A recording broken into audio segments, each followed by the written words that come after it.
Top 10 bulletin मध्ये पाहणार आहोत राज्य आणि देशातील महत्त्वाच्या घडामोडी एकत्रित।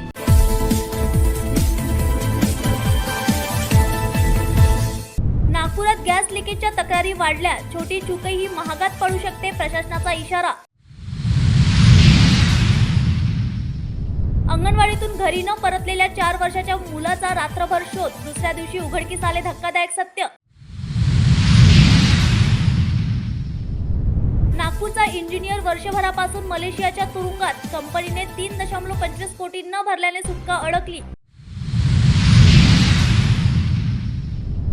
10वीचा पेपर देऊन परतणाऱ्या विद्यार्थ्यावर काळाचा घाला, आईच्या डोळ्यादेखत ट्रकने चिरडले।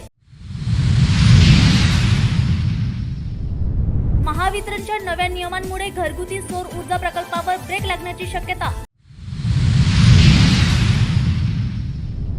पुण्यात पोलीस अधिकाऱ्याला 35,000ची लाच घेताना एसीबीने रंगेहात पकडले।